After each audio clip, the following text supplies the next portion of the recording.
Welcome to Holocaust Museum Houston's virtual programs. Thank you for joining us this evening.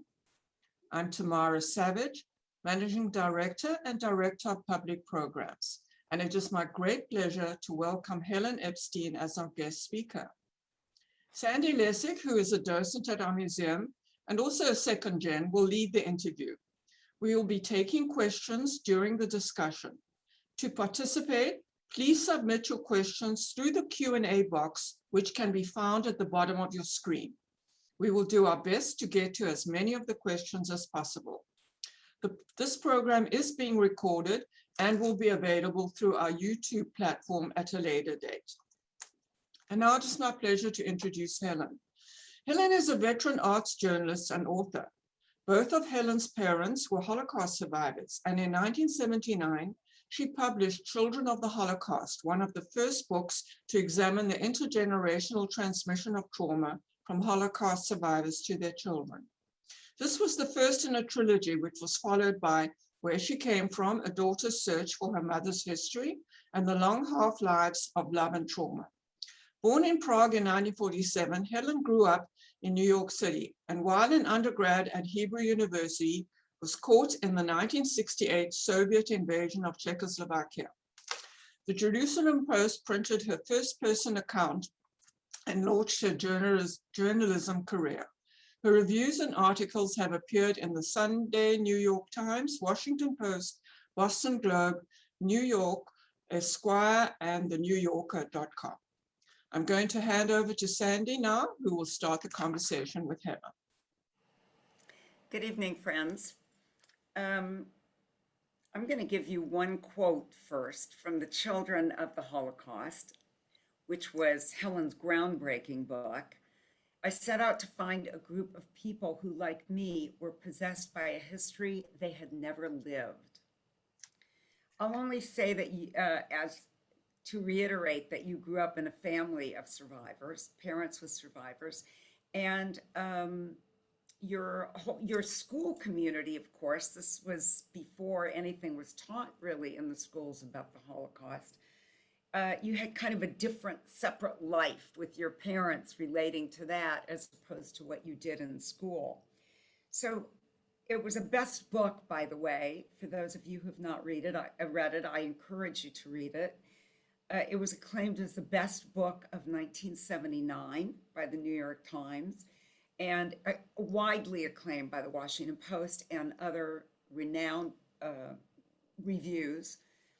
So it became a catalyst for the formation of groups of adult children of the Holocaust who have become known as 2Gs. Your most recent book is something I wanted to bring up because I know you're doing a number of things right now, and I want you to explain to us what you're doing. But I just want to start by asking you about Franci's War. This was based on your mother's transcript, which was written decades earlier. I think you said 1974, and it was rejected by publishers, which had to be a terrible blow. Your mother was a brilliant, talented, determined, I would say independent seamstress and designer, not just the person who hems your pants, but she designed. And she wrote that her greatest concern is the possibility it could happen again in a different form, under different circumstances, anywhere in the world. So this was kind of put away in a drawer, discovered after her death, 40 years later. And I'm just wondering how difficult it was for you to combine and weave her story with your words as well. Since it wasn't just an exact duplication of her transcript, why you did it, how you did that interweaving of facts with her narrative. Okay, that's a lot of stuff. Well, first of all, thank you very much for inviting me to Houston. I'm sorry I can't be there in person. I've never been to Houston. I live in Massachusetts. But at any rate, to answer your question, how did this happen? I'm a journalist by profession. I've been writing for my living since I was 20 years old. And along the way, I had used my mother's stories, like all of us, we were all raised with either the stories or the absence of stories. In my case, they were very vivid stories. And I had used them in two books. I had used them in Children of the Holocaust, and later in a book, a historical memoir, in which I trace 3 generations of women seamstresses in my family in Central Europe. And it's a book where she came from, about really Jews in the clothing industry and how Jews got into the clothing industry and why they thrived there. And my mother and my grandmother thrived in the clothing industry. They both had fashion salons. My grandmother had one in Prague and my mother had one in New York. And I grew up with all of these fashionable women around me. So I was steeped in that culture. But I myself am not particularly into fashion. And also, after I used some of my mother's material in these two books, I lost interest. Also, I should say, like I'm sure many of you, my relationship with my mother, with whom I was extremely close, was also very difficult. And there were periods where I just didn't want to hear about my mother's story. I didn't want to hear about fashion. I didn't want to hear about the war. I didn't want to even talk to her. So there were periods when I just zoned out of her story. So in 2018, all of a sudden, I got an email from a man in Berlin. And this man was a stranger. I often get emails from strangers about my work. And he wrote, you know, I read your book, Where She Came From. And in it, you describe your mother being in a prison cell in 1939 in Prague. And she's in the cell with a woman named Marianne. And Marianne was my father's first wife. And I would like to check what you wrote.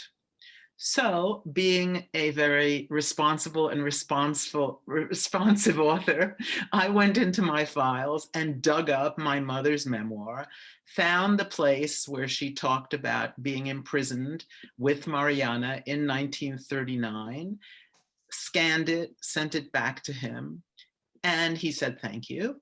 And I, very much influenced by what was going on at the time, the Me Too movement was kind of exploding at the time, I started reading my mother's memoir. And this time, I was much older than I had been when I first saw it in 1974. And I was very struck by the candor with which my mother described sexual relations in the camps and in the Terezin ghetto. She described lesbian relationships in the camps and in the ghetto. She described relationships between guards and prisoners.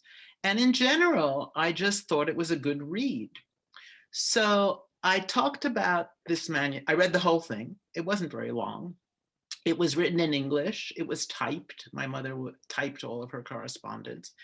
And I talked to my two brothers and I said, hey, you know, were you around when mom was writing this? And they couldn't remember this at all. I couldn't remember her writing it at all.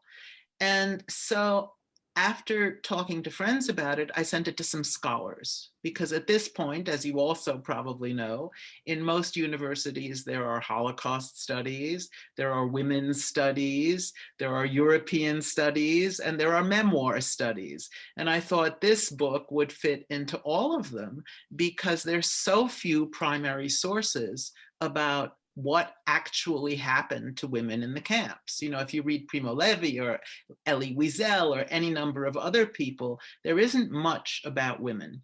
And so I sent it to a couple of scholars that I knew, and they all said, you know, we'd be happy to publish this. We could go to our university presses, but we think you should publish this as a general book, as a book for everybody.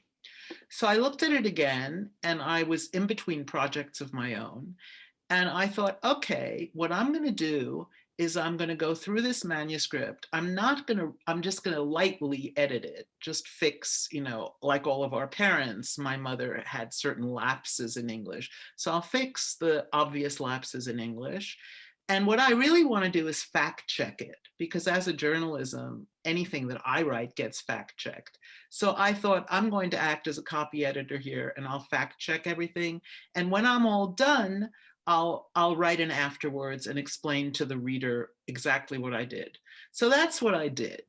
And it was an amazing experience, because although I didn't learn anything really new, my mother was one of those survivors who talked a lot and talked very well.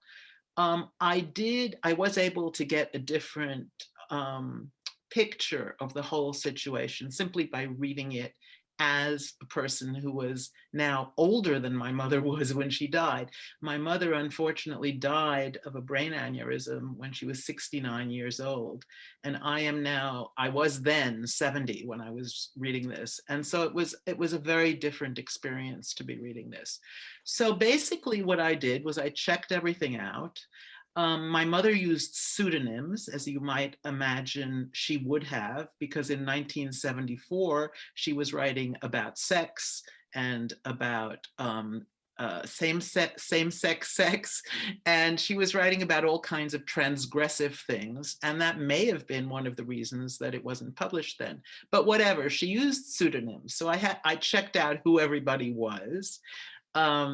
She also used a pseudonym for one of the work camps she was in, because I think she didn't want one of the relationships, which was a homosexual relationship between a Jewish prisoner and a German guard. I don't think she wanted that traced, so she changed the name of the work camp. And so I checked all of this. I got in touch with the archives of the work camp in Hamburg, found her registration card. I basically did a really journalistic, thorough check of it. And then I wrote an afterword explaining what exactly I had done and why.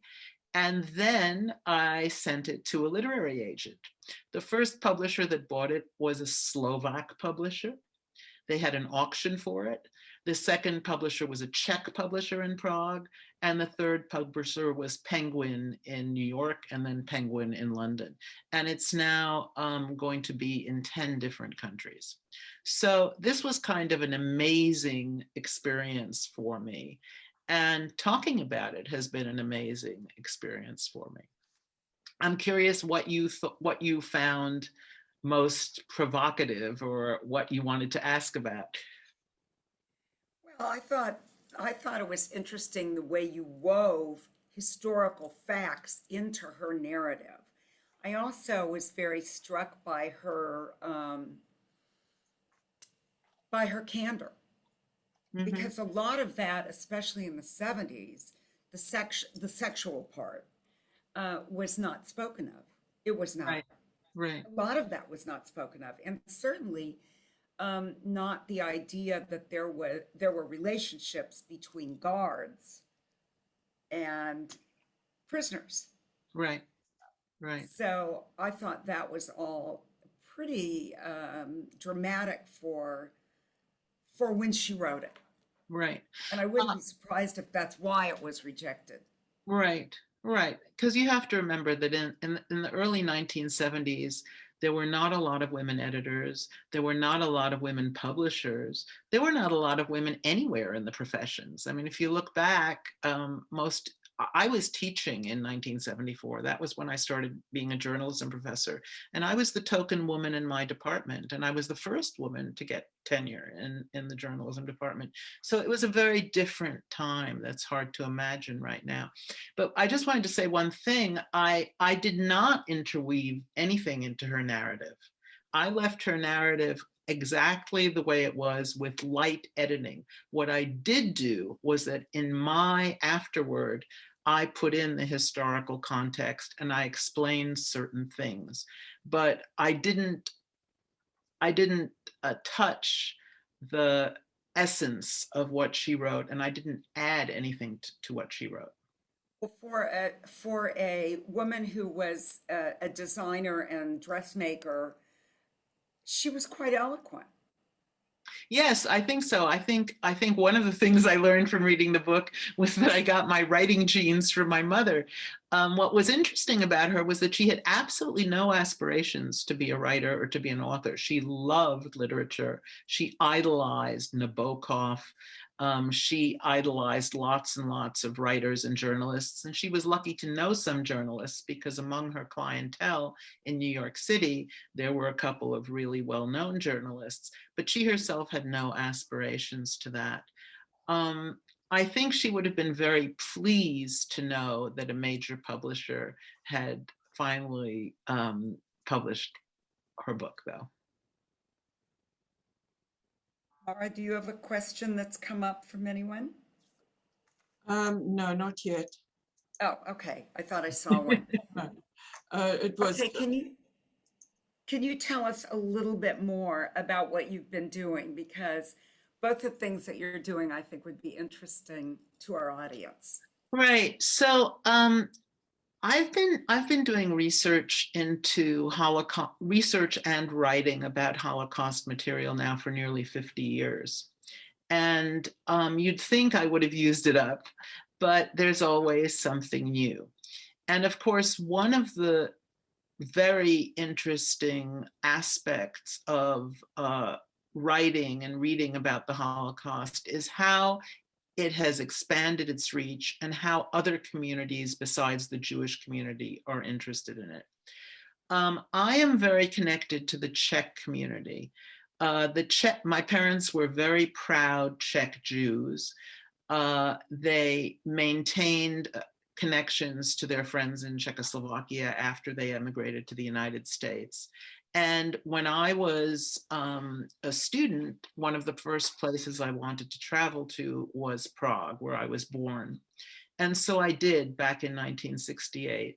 And I started doing kind of genealogical tourism back then in the 70s. I started going to the places that my families had lived and researching what it meant and all of that.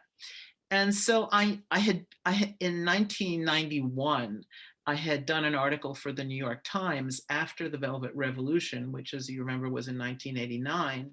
I had gone to Czechoslovakia and gone back to my father's house. And I was just amazed to see my father's house. It's a 3-story stone house. I suppose you would call it a small mansion. And it has a very beautiful decorative front, and there's a capital letter E on the front. And I was very impressed by all this. And I was able to go inside. And inside, I saw all of these beautiful painted ceilings and lovely wood. And the place was inhabited at the time by a communist office. And they were completely oblivious to what this place was. They had drilled holes through some of the decorative painting.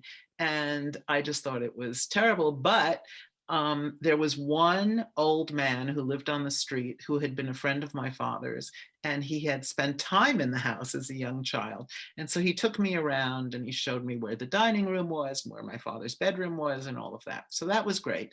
I wrote a piece about it for the New York Times, and I forgot about it. And I didn't forget about it, but I didn't do anything with it. So comes the Velvet Revolution. I take my children to the Czech Republic. Czechoslovakia becomes the Czech Republic and the Slovak Republic. And I go back to my father's town, which is a relatively small town on the River Elbe. And I discover that my father's house has become a regional museum. The party apparatchiks moved out, and it has somehow been turned into the regional museum of the area.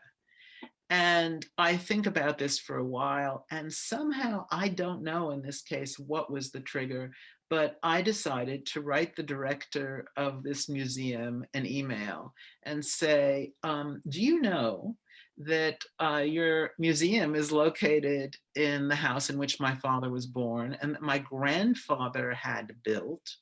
And I have all of these photographs of the community and of the house. And would you be interested maybe in mounting an exhibit about the Epstein family? They go back 300 years in your town.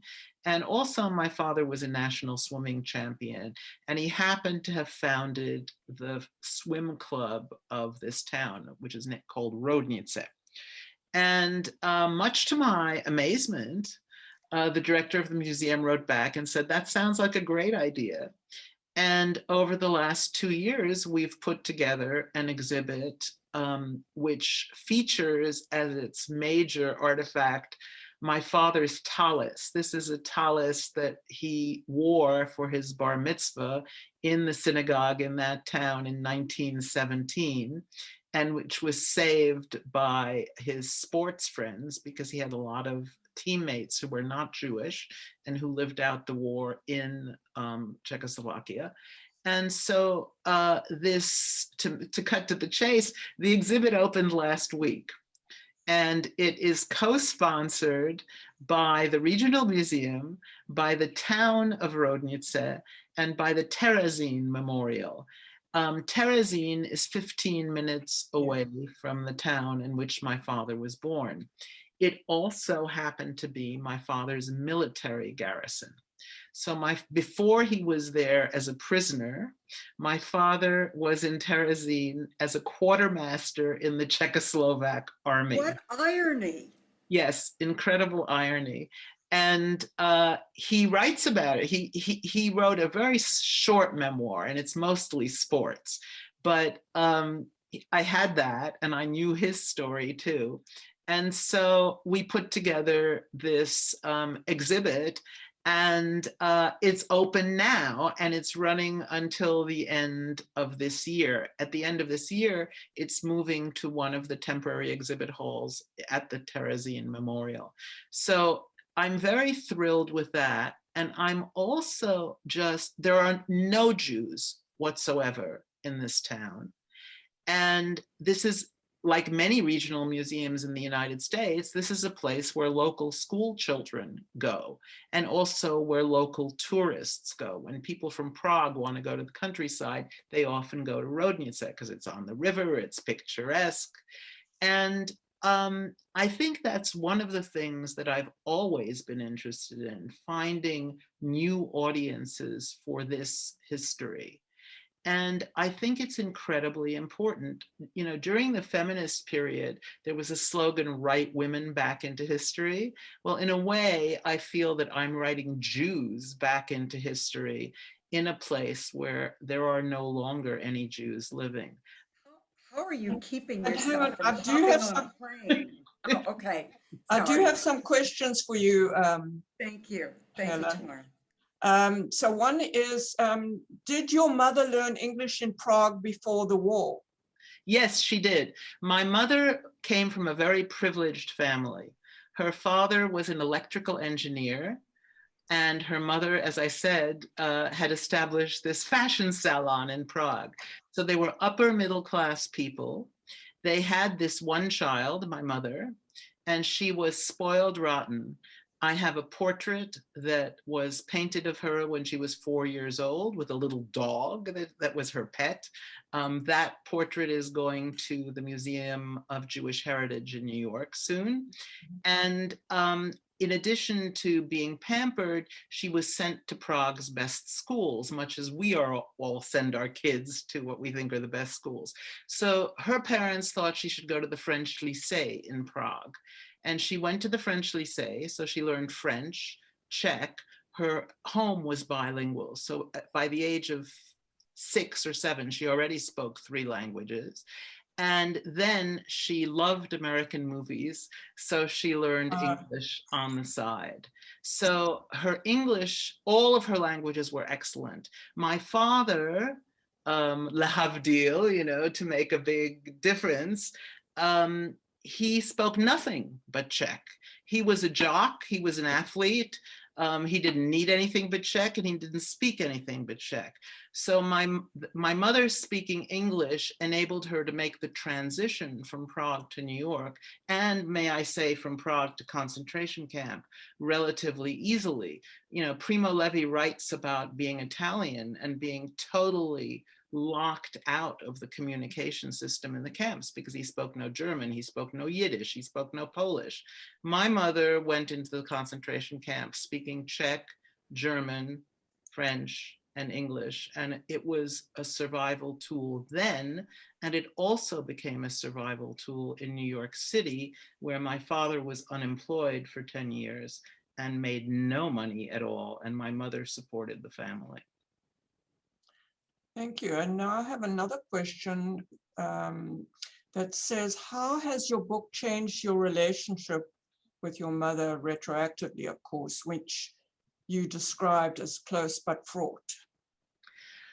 I think what happened to me in working on my mother's story, I don't know how many of you are close readers or who work with text, but when you work with text very closely and you edit it, you really get to understand the point of view of the writer. And I think that was an extremely valuable experience for me. So that was number one. Number two, I think I saw her story in the context of her culture, which is a very, very difficult thing for many of us to do, since we've all known our parents, and particularly our survivor parents, in a totally alien culture. I mean, we've all known them in the United States, where a lot of them are crippled by not speaking the language, by not being able to express themselves, by not having all the touchstones that they had in the place where they came from. So working on this book and really understanding the culture made everything a lot more comprehensible to me. I was always embarrassed by my mother's sexual candor. You know, I grew up in America of the 1950s, which was quite puritanical. And I grew up in a culture that was not Czech, that was very American Jewish. And it was quite puritanical. You know, women were supposed to be modest and they weren't supposed to raise their voices, even in the Reform Jewish communities. And when I was finished with the book, I realized my mother was very Czech as well as Jewish. And the Czech culture is extremely free sexually. And she was like that. She reflected her culture in which she had grown up. I have another question about your book, Children of the Holocaust. The statement is, Children of the Holocaust was an extraordinary important work. And are you thinking of writing an update related to the impact on 2G as we age and on the 3G? Actually, I'm not. I think I have finally, after 50 years, come to the end of my explicit interaction with the Holocaust, and I am now moving on to themes and subject matter that only have to do with me in the present. So no, I'm not planning to do that. However, I am happy to see that there are hundreds of researchers and writers of all kinds, poets, playwrights, songwriters, who are taking up this challenge and writing about this now. And I see how many 2 and 3G groups there are on Facebook, for example, where they're really, I don't know, sort of carrying out what began in the late 70s and early 80s. As it should be. Yeah. Another question was somebody who has family in Czechoslovakia, and they would like to tell them of where this exhibit is. So they want the name of the town and the spelling. Okay, the name of the town It's pronounced Roudnice, but it's spelled Roudnice.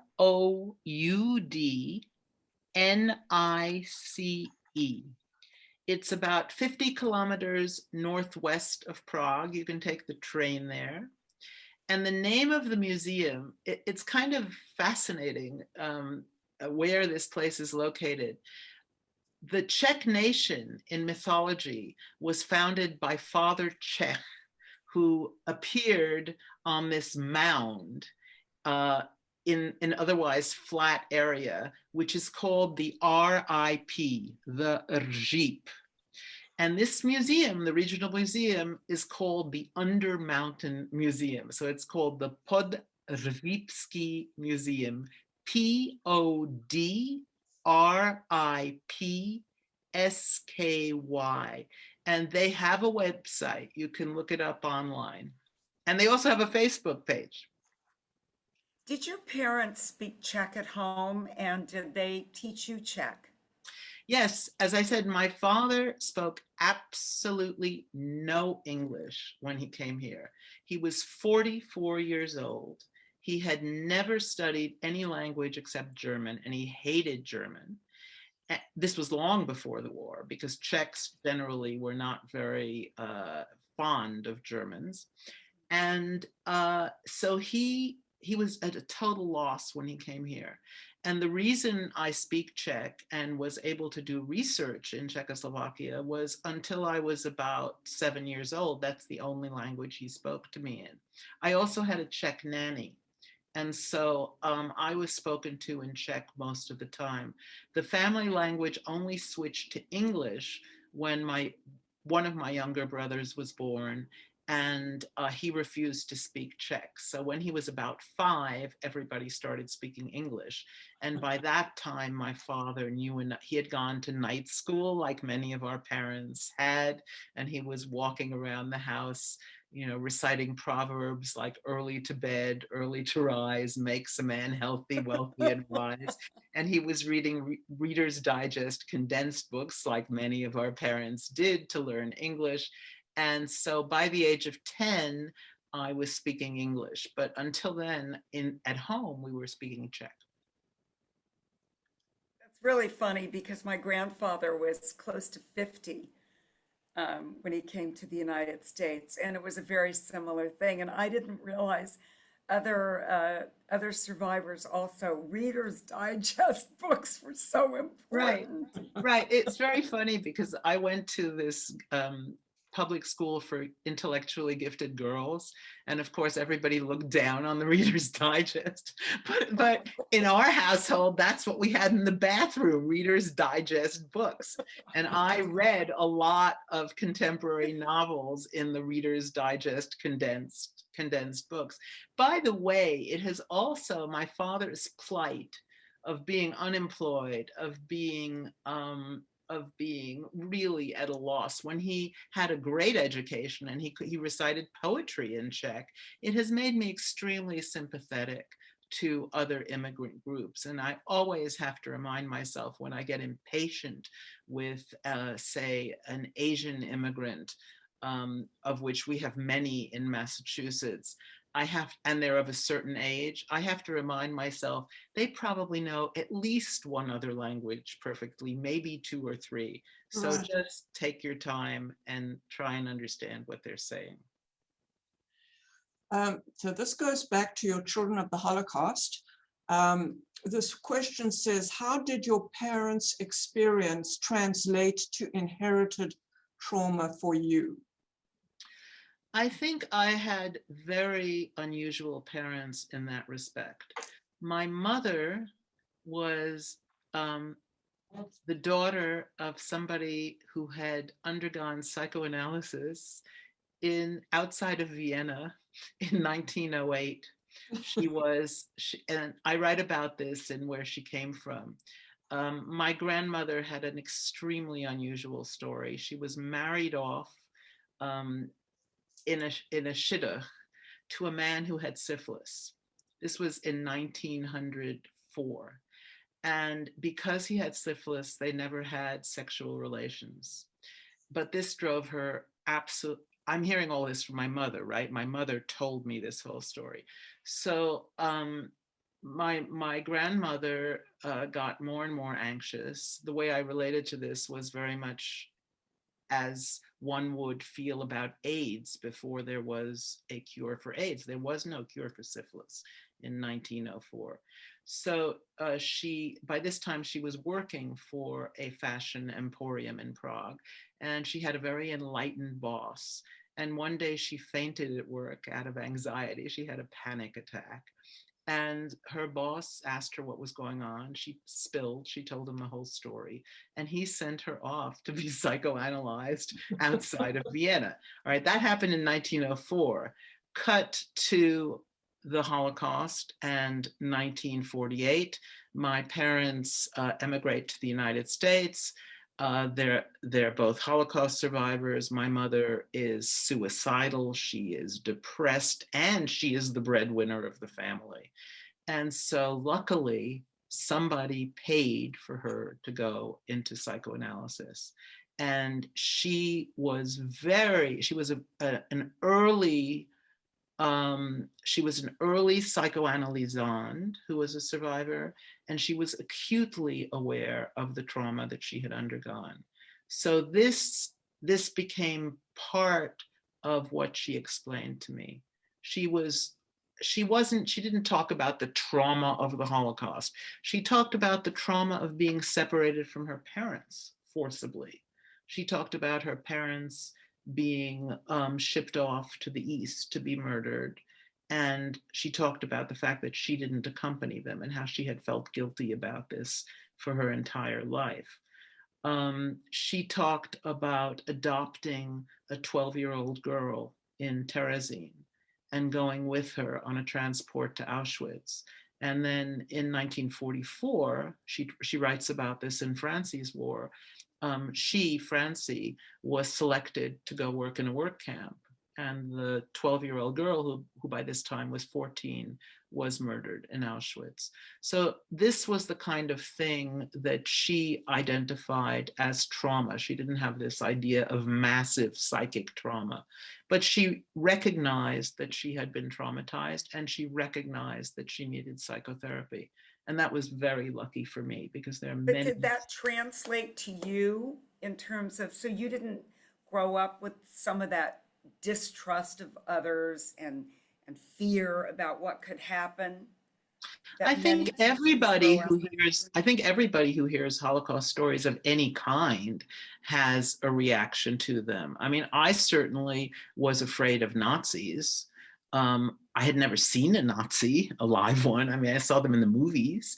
I saw The Pawnbroker when I was very young, and that scared the wits out of me. I definitely was frightened by my mother's stories and my father's stories. But on the other hand, I also heard the stories of how they survived, which were kind of like James Bond stories. I mean, here's my mother, who is this very, very privileged young woman who grew up in very cushy circumstances, who is running a fashion salon, right? She's dealing with expensive fabrics and rich women, and she's going to fashion shows in Paris and Berlin. And she gets the idea when she comes up for selection before the notorious Dr. Mengele that everybody's claiming to be a dressmaker. And so she's going to say she's an electrician. You know, I heard this story hundreds of times.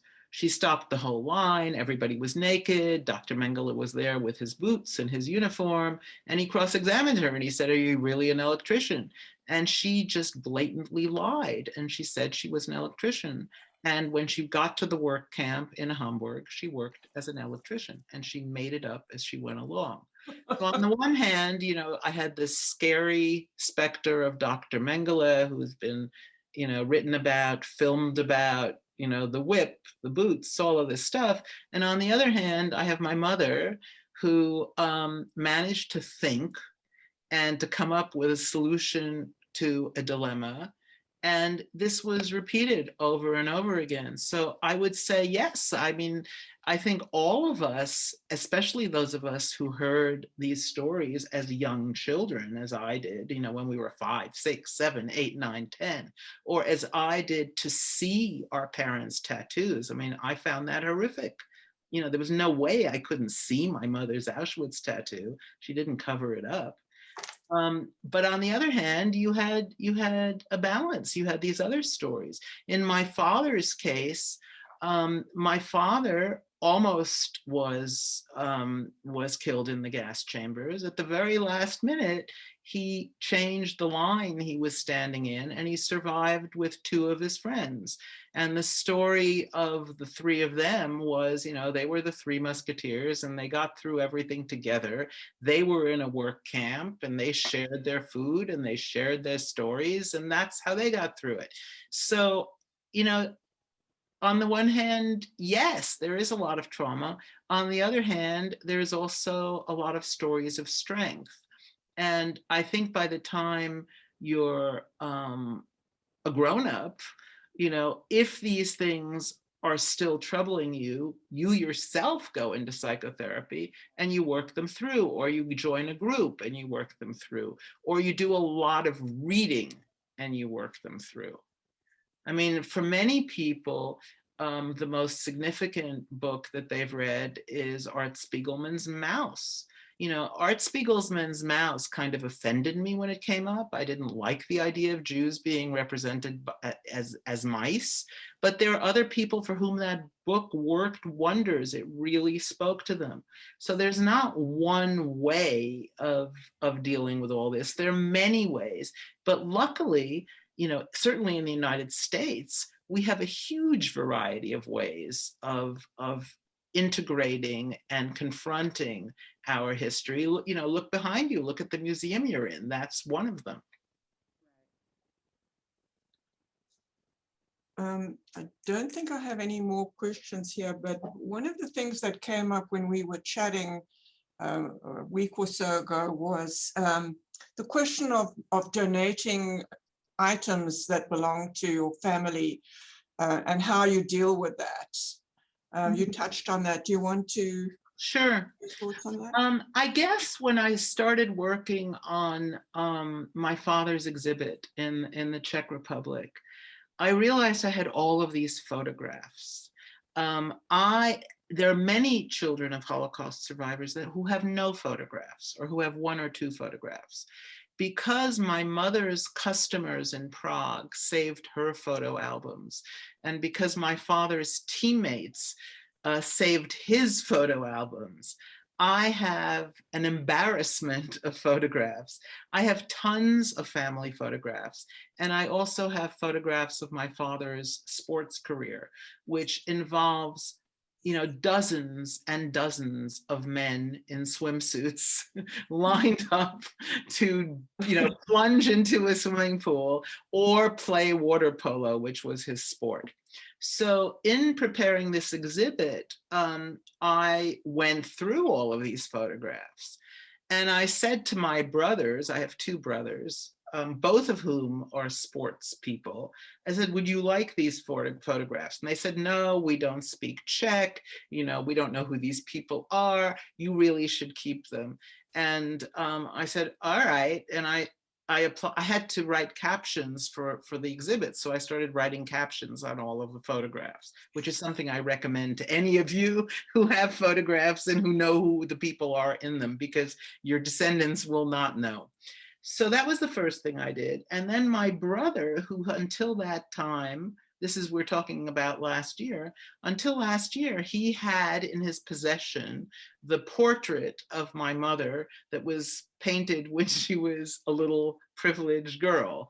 And the way that had come into our family was that when my mother was awarded reparations from the Germans in 1964, she went back to Prague. She was visiting her cousin Kitty in the Jewish community building in Prague, and she saw the portrait hanging on the wall. And she and Kitty just took it down, took it out of its frame, she rolled it up, and she brought it to the United States. She never asked anybody, she never told anybody, but it wound up with us. And my brother had it. So last year, my brother called me up and he said, listen, I don't want this portrait anymore. It's your turn. So he brought the portrait here and I thought, this is nuts. I mean, why would this portrait be in my house? It belongs in a museum. It's a beautiful portrait. I don't think there are very many portraits like it. I don't think very many portraits of little Jewish girls were painted, number one. And number two, whichever ones were, I don't think they survived the war. So that's what got me thinking about where to donate my stuff. So I had photographs, I had letters, I had manuscripts, I had all kinds of stuff, and I had to think through where I wanted them to go. And because my parents were New Yorkers for their whole lives, I thought that they belonged in New York. Also, my mother had a lot of clients who were famous New Yorkers. I mean, people you'd recognize, like Tony Soprano's mother, Nancy Marchand, worked for my mother. She was a model. Oh. I knew Nancy. We have to talk about that, how I knew Vivian Nancy. Vance, Ethel on I Love Lucy was one of my mother's customers. The publisher of 17 magazine was one of my mother's customers. Edward Albee's adoptive mother was one of my mother's customers. So I thought, this stuff has to be in New York. I mean, it doesn't make sense for it to go to Yad Vashem in Jerusalem. And then as I researched it, I was told what I didn't know and what many of you might not know, and that is that almost any major Holocaust archive these days puts everything online, they digitize it, so it's available to researchers everywhere. So I decided that I was going to give everything to the Museum of Jewish Heritage in New York City, and that's where all of this stuff is going to go. I'm sure they're very grateful for that.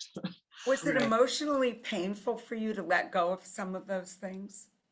No, actually it isn't, because when you start talking to your children and your siblings and realize that nobody is going to do this after you die, you figure, I better do it now or it's going to wind up in some dumpster. And I certainly didn't want it to wind up in a dumpster. I wanted it to be made available. So I didn't find it painful at all. I found it, and also once I started doing it, once I started thinking, what have I got?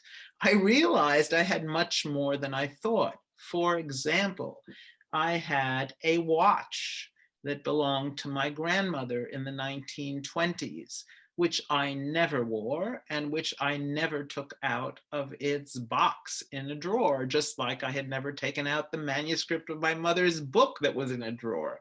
And I realized that that was something that really should be in a display case. Actually, my father's tallis, which is now on exhibit in that museum, was also, it was in a bag and it was in a closet. And that's ridiculous.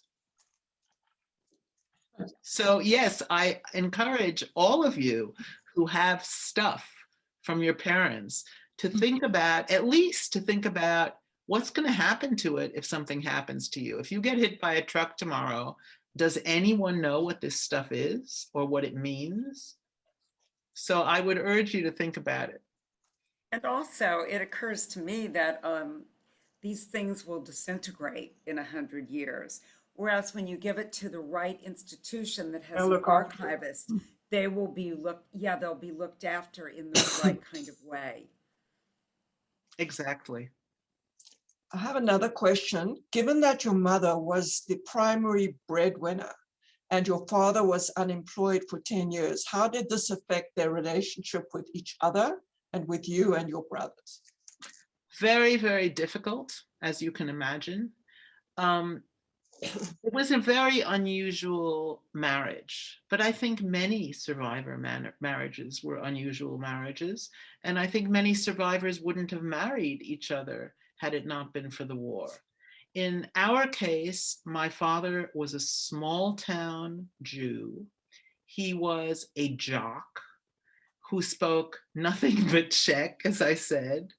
and who basically hung out with sports people. He swam all the time, and when he wasn't swimming, he was playing water polo. He played in 2 Olympic games, so you understand he must have been training all the time. Well, and he was 16 years older than my mother. My mother, while he was off swimming all the time, was studying fashion design and going to Paris and Berlin and Vienna and really enjoying being a city slicker and going to American movies and British movies. I mean, these two people were not made for each other, but both of them came from very solid families. And after the war, there just weren't very many Czech Jews left in Prague. And they met on the street, and 24 hours later, they were living together. So it was a very difficult relationship from the start, even in Prague. What made it really work in Prague was that my father was very well known as a sportsman. Water polo and swimming were very big deals in Prague, kind of like baseball here. And so, you know, he would get good tables in restaurants, and he had a name. And then, of course, when they moved to New York City, where nobody played water polo, he had not only no money and no language, but no name. And it was a tremendous stress on the marriage. I mean, my mother was not physically well. A roof had fallen on her back in work camp, so she always had back problems. As I said, she was depressed and suicidal, and one of the reasons she was suicidal was because there was never any money. We were very poor when I was growing up. I remember when in elementary school, we were given savings bank accounts. We all opened savings accounts, and I would literally save all my quarters. And at the end of the month, sometimes my parents couldn't pay the rent, and they'd borrow money from me to pay the rent. And, you know, it's strange to be talking about that stuff since so many of us have done really well in life. And I certainly, at this point, am very solidly middle class, but I do remember that. I didn't even think that was traumatic. I thought it was kind of cool that at the end of the month, I could go to the bank, take out this money, and help my parents pay the rent. But that's the way it was. And I'm sure it was not fun for my mother. It was horrible for my mother. And it was a real strain on them, on their marriage. And I think that the only reason that they were able to stay together was because they had this common bond of the concentration camps. I think it's one of the, I always ask other 2Gs to think about what were the gifts and the burdens that we received from our parents. And I think we grew up very, very, I won't say very, very poor, but very, very modestly. Always a fear about money. And so I learned to be a saver. I learned how to live when I have it and when I don't have it. And I think that's one of those gifts. I agree. I absolutely agree. Yeah. I have another question, Helen. Your children, how interested are they in your research and family story? I have a terrible situation for a writer. My first son, I have 2 sons in addition to 2 brothers. The 2 brothers don't read much to begin with. I think that both of them have made it through some of my books, but certainly not all of them. And certainly they haven't read all of the books, just they've read parts of books. My 2 sons, very much the same way. My sons were raised in Massachusetts, in Cambridge, Massachusetts, where Jews were very underrepresented in the public schools where they went. And so they were typically either 2 or 3 Jews in the class. And it was the kind of situation where I had to come in every Hanukkah and talk about what Hanukkah was and explain to the kids what it was. However, they did have a Holocaust curriculum because in Massachusetts, we have the Facing History curriculum. Yeah. And so they were given this, I believe, in 7th or 8th grade. And between that curriculum and my husband and myself taking them to Europe a lot, because my husband is French. He's a child of Romanian survivors, and his parents wound up in Paris. And they also spoke no English. So my kids were forced to learn to speak French so that they could communicate with their grandparents. And poor kids, they were forced to go to Paris every Oh, year to yeah. see their grandparents. So between all the trips to all these places and this Holocaust curriculum, they feel like they know it, and they don't feel that they need to read mom's books. Another question here is, how did your parents meet? That's a great story, and it's a swimming story. My parents first met when my mother was 13 and my father was 29, long before the war. In Czechoslovakia before the war, everybody was encouraged to do sports, especially swimming. And so my mother and her cousin Kitty, with whom she survived the war, used to go swimming, and my father was the coach. And so they remembered him as Mr. Epstein, who made us swim laps. And after the war, my father was liberated by the Russians, and in January of 1945. My mother was liberated by the British at Bergen-Belsen in April of 1945. The two of them came back separately to Prague, and both of their partners had died, had been murdered. And they met on the street.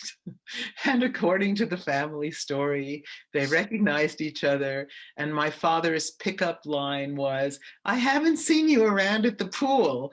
And my mother said, it was June, I think. And my mother said, "Okay, I'll come." And they met at the pool, and the rest is history. That's so sweet. I don't think there are any more questions. Yeah, I think there was one further back there. Somebody asked if your mother in Theresienstadt, was she in the children's house? No, my mother was not in the children's house. My mother worked in a clothing workshop. The whole interesting part, one very interesting part of her memoir, Franci's War, is her description of how people got where they were in the ghetto society. And the predominant nationality in the Terezín ghetto was Czech, and Terezín wasn't that far from Prague. So the Czech Jewish prisoners in the society were also very privileged. And because there were so many Czechs there, among the women were women who had been her customers, who had bought clothes from her, they had been her clients, women who had been her competitors, other dressmakers in Prague, and women who needed clothes, even in concentration camp. I mean, people needed things ripped, things got old, they needed somebody who knew what she was doing with clothes. So in the ghetto, and in Auschwitz, and in work camp, all the way through, even when she was pretending to be an electrician, she always made extra money. She always got food. She always did favors for people by sewing. And she was able to keep herself warm through sewing. I thought it was really crazy and interesting that when they asked what her skill was, or when that came up, she said she was an electrician. Right. And, she barely knew what she was doing. Right. And I mean, winged it. Right. But what she was saying, and it's interesting because I'm not sure I've really read about this extensively in other Holocaust memoirs, and I've read a lot of Holocaust memoirs, but it's amazing how many people lied about what their profession was and then went on to do it. I mean, obviously the dentists didn't lie. If you said you were a dentist, you pretty and you had to take care of German officers' teeth. You couldn't be lying because they'd kill you, you know. But if you said you were something like an electrician and nobody was closely supervising you, it seems you could get away with it. And certainly there were a wealth of people who could sew, Right. tailors and dressmakers, Right. so that wasn't going to get you anywhere. Right. And sewing was at that time something that every girl was taught to do. So she really thought that she couldn't get away with it, with being a real dressmaker when there were so many faux dressmakers around. So that was an interesting story. It was also a story that as a child I found extremely troubling, because I'm sure I don't know about you, Tamara, and South Africa, but every American child is taught about George Washington and the cherry tree and how you can never tell a lie. And I remember when I was taught that, I thought, well, my mother's a liar, you know, and how does that square? You know, I think there were a lot of things like that as a child, quite apart from, you know, all the heavy stuff around trauma. But there were a lot of things that our parents did and our parents told about that were not in the framework of most American children.